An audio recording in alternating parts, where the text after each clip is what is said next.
There's a little snow on the ground. National airport's closed. We can't really go anywhere until it reopens. We ought to stay here and figure out an alternative sequestration.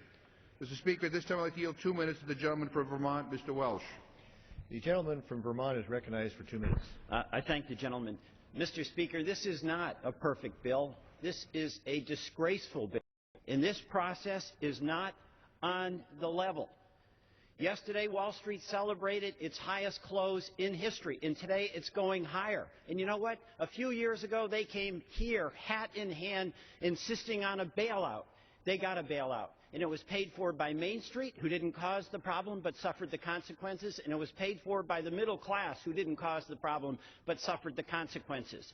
And now we have a budget that is doubling down on grinding down on the middle class. What economic philosophy is at work here? America has always been at its best when it has had budgets that promote economic growth and middle-class opportunity.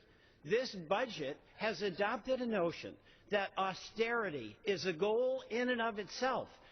And how will we get to fiscal balance without economic growth in an expanding middle class? Our colleagues say in this budget it will be by putting the heel of austerity on the throat of middle class opportunity. That is wrong. 44% of the cuts are focused on 14% of the budget. That's kids going to college. It's little kids showing up at school hungry who can get a meal.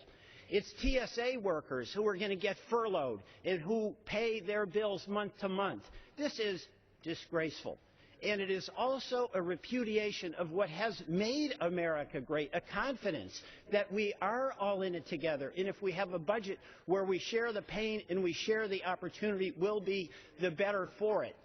You know, Wall Street has a second reason to celebrate today, because this budget is absolutely doubling down on promoting the well-being of the haves at the expense of the middle class in the great American tradition of middle-class opportunity. Profits in this country are the highest they've been since 19.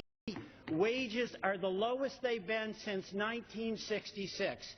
We need to stand up for the middle class. I yield back. The time the gentleman has expired.